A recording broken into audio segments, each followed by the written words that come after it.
আমরা ব্রিজে যাই। ওখানে অনেক সুন্দর একটা ব্রিজ আছে, জানো? সুন্দর। Oh, I want to go there.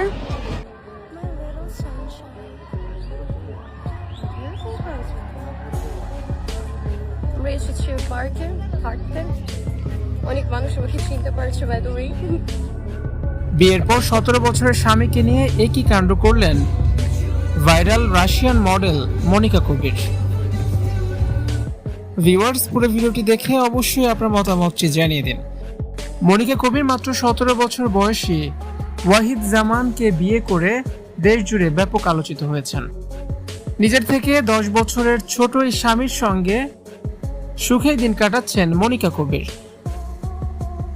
আর মনিকা কবিরের জন্য টাকা পয়সা অর্থ সম্পদ সবকিছুই মনিকার পায়ে এনে ঠেকিয়েছেন তার স্বামী। এখন নব দম্পতি হানিমুন করছেন, হানিমুন পিরিয়ডে আছেন। রুশ মডেল মনিকা কবির দেশ জুড়ে ব্যাপক ভাইরাল। নানান সময়ে ছোটখাটো পোশাক পরা কিংবা রাস্তার মাঝখানে ড্রেস চেঞ্জ করা, পথচারীদেরকে মারধর করা, এসব নিয়ে সে বাংলাদেশ জুড়ে ব্যাপক ভাইরাল হয়।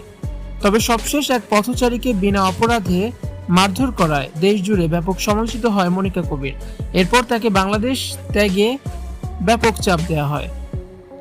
ঠিক তখনই নিজের দীর্ঘদিনের বয়ফ্রেন্ড ওয়াহিদ জামানকে বিয়ে করে ফেলেন রাশিয়ান মডেল মনিকা কবির।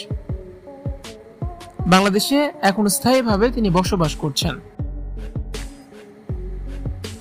কোটিপতি তার স্বামী ওয়াহিদ জামান প্রচুর শো অফ করেন। ব্যক্তিগত জেট আছে তার বিলাসী জীবনই মনিকা কবিরকে ব্যাপক প্রলুব্ধ করেছে।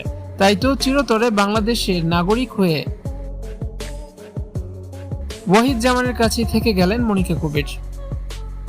স্বামীর সাথে হানিমুনে ব্যস্ত মনিকা কবির ঘুরে বেড়াচ্ছেন, আর দুজনের রোমান্টিক মুহূর্ত সোশ্যাল হ্যান্ডেল জুড়ে ব্যাপক আলোচনার জন্ম দিচ্ছে। রাস্তাঘাটে নতুন স্বামী স্ত্রী যে কাণ্ড করছেন তা দেখে সবাই অবাক হয়ে যাচ্ছেন। তাদেরকে একসঙ্গে ভাই বোনের মতো লাগে, আবার কেউ বলেন লায়লা মামুনের নতুন ভার্সন মনিকা ওয়াহিদ জামান। মনিকা কবির মূলত জাওয়াদের সাথে অনেক আগে থেকেই পরিচিত। এই সূত্র ধরেই বাংলাদেশে আসেন তিনি।